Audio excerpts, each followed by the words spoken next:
So I am at the bottom of the sweater and I'm binding off. I wanted to use an Icelandic bind off because I think it looks really good with garter stitch. It almost looks like a modified I-cord. It's really a nice little finishing touch. So briefly, I wanted to show you how it's done. This is not the greatest yarn to see it happen with. It's a little bit tricky, but here we go. This is the last stitch I bound off. I'm going to transfer it back to my left needle, go through here as if to purl, pick up the next stitch, wrap the yarn around, and pull it through there. And then off. Now, I have this big loop hanging out here. If I jiggle things around, I'm able to tighten it a little bit, especially the front piece of that loop. So I kind of snug it so that I can get it uniform with the previous stitches. Let me do that again. So this is the stitch that I last bound off. Put it back on the left needle, reach through it, and pull the next stitch up through.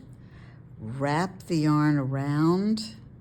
Let's try that again. Wrap the yarn around and pull it through, and then slip all of that off. And then I snug it up. And I might even pull this piece of fabric a little to get it to be uniform with my previous stitches. I'll do that again. The yarn makes it really difficult to see what's going on, but this is what I've got to work with. So I slip that back onto the left needle, reach through, pull that stitch through, wrap my yarn around, and pull it through there.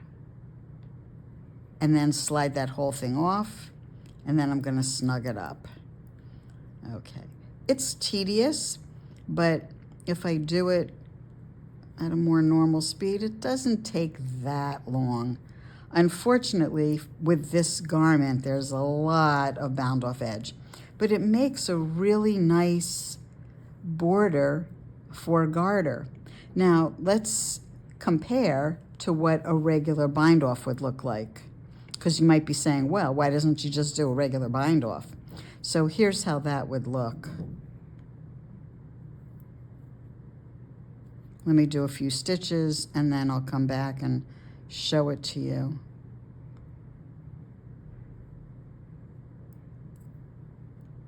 Okay, back up.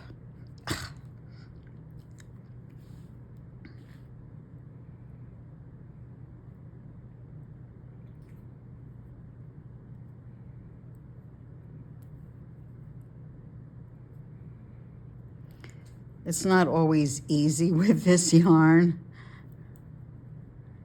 It's got a lot of little bits sticking out, and the strands are very irregular. So it's a complicated yarn to knit with.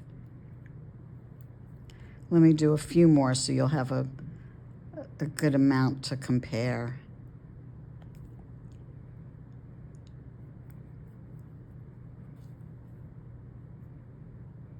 So I don't know, can you see that? This edge, it's okay, but this really gives continuity to the garter. It makes it look like it's a continuation of the garter, as opposed to this, which is, you can see those little V-shaped stitches.